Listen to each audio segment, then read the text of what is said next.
Are you a list maker? Like, do you wake up in the morning and make lists and cross things off and then decide what are the key items on that list? No, I'm a time blocker. Time blocker. Yeah. Okay. Yeah. So I'm not a big believer in to-do list. I like to grapple with the actual available time. Like, okay, I have a meeting here. I have to like pick my kids up from school here. Here's the actual hours of the day that are free and where they fall. All right, what do I want to do with that time?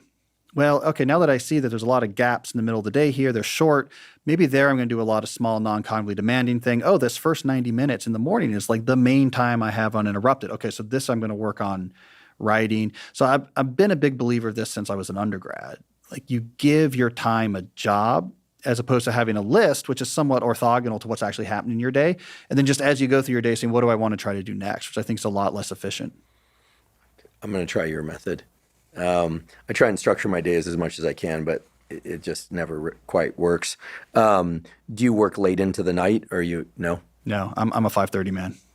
Okay. Yeah. So 5:30 p.m., that's it. Yeah, more or less, that's my cutoff. Now, the one exception is if I'm writing on deadline, I'll sometimes, like if I need to get more writing done, I can do an evening writing session, which I got used to through long experience of. I used to write my blog post at night after like my kids went to bed. Now they're older and they don't go to bed as early. So it's like the one thing I have left that I'll do after 5:30 is like every once in a while I'll do like a 90-minute evening writing block.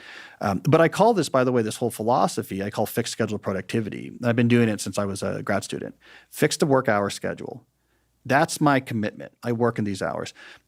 And then work downstream from that for everything else. So like this controls like even what you decide to bring into your life, because you know I can't go past the schedule. And it drives you to be more innovative in how you deal with your time and schedule. You have to be efficient because you only have these hours here. That's been, a signal for my life since I was in my early 20s. Fix the schedule and don't work outside of that schedule. Now it's your move to figure out anything you want to do, you have to make that work. You want to become a professor, figure out how to make that work. You want to write books while you're being a professor, figure out how to make that work. You don't have the option of just throwing hours at it. And you innovate a lot, I think, when you have the constraints.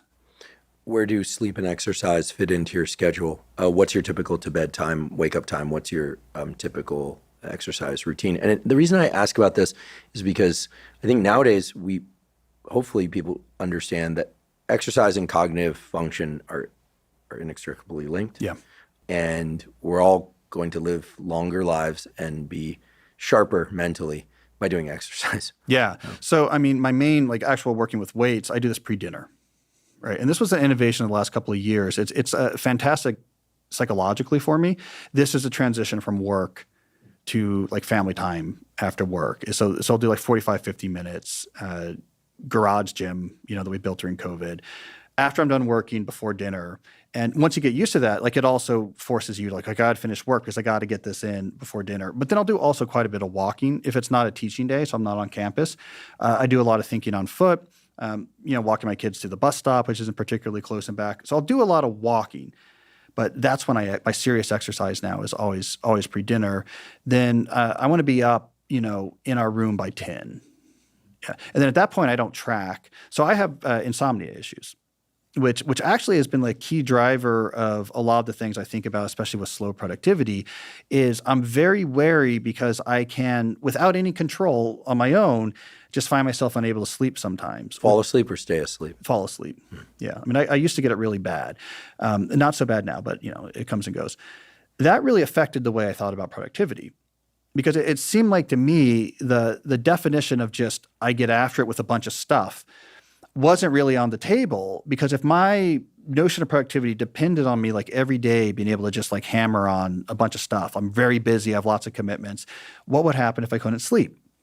I wouldn't be able to do that. So I drifted naturally towards a definition of productivity, which was it doesn't really matter if you work tomorrow, but it is important that this month you work, like writing a book. It doesn't matter if you work on your book chapter tomorrow in particular, but this month you have to spend a lot of time working on it. So it was an insomnia compatible definition of productivity, which sort of morphed into this idea of slow productivity, taking your time with it.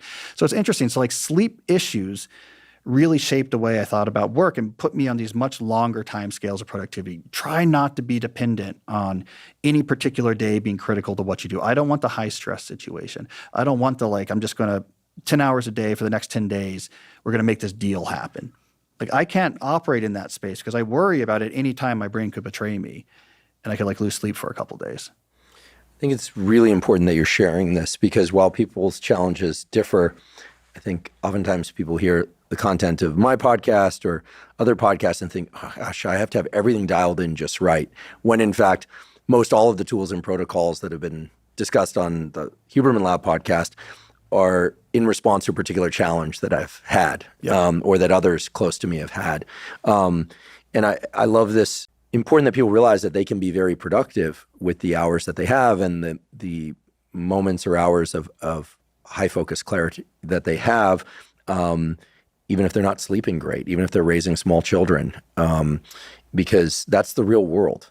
And certainly that's the real world of deadlines and academia, but family and colds and flus and travel and jet lag and arguments and all the happy stuff too, vacations. So sounds like you're very good at adapting your day to what's going on around it, but that you have certain sort of committed time. Am I correct in assuming that you have at least one period of, say, 60 to 90 minutes of real, what you would call deep work, let's say at least 5 days a week? I know that might be an underestimate, but it seems like that's what I'm extracting from this. That's the goal, right? So to me, depending on the season is how extreme that can get. So the busiest season would be like a teaching semester, right? But even then, I'm going to make sure that 5 days a week I'm starting with deep work. And the non-teaching days I'll have more than the teaching days. Compare that to the summer, for example, where like all I do for the most part is deep work. No meetings on Mondays and Fridays. All admin stuff is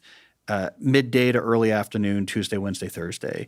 Everything else is deep work. Just locked in, hours at a time. But I want, if I'm not getting 5 days of starting the day with deep work, I'm unhappy, right? Because I keep coming back to this as, okay, because I'm not going to be able to, fortunately the insomnia it hasn't bothered me in years, but the threat of it like completely shaped the way I think about things. And because I know I'm never going to have sort of like an Elon Musk style energy of like, I can just take on 7 companies and make it happen, right? I just don't have that ability.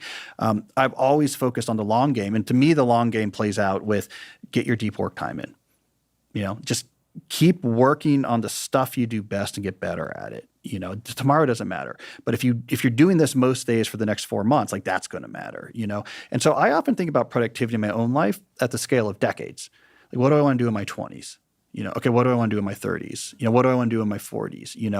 And that helps. Like in my 30s, I had a lot of young kids. Like the amount of time I could spend total working is like much less, right? But I could still think about what do I want to do in my 30s? How do I make that happen? Let me make sure I'm pushing like on those things. Then everything else I can adapt to, I can give here and there. It allows you to be very adaptable when you're thinking about what do I want to do, for the next 10 years. It also means you're not on a random Tuesday chiding yourself because like, why didn't I get 3 more hours of work in? That becomes sort of a nonsensical question. And what you care about is like what happens in the next decade, that's the long game. It's not about, hustling today. It's about, I came back to deep work day after day after day when other people got distracted by TikTok, like I gotta, whatever. It's that coming back to what matters again and again.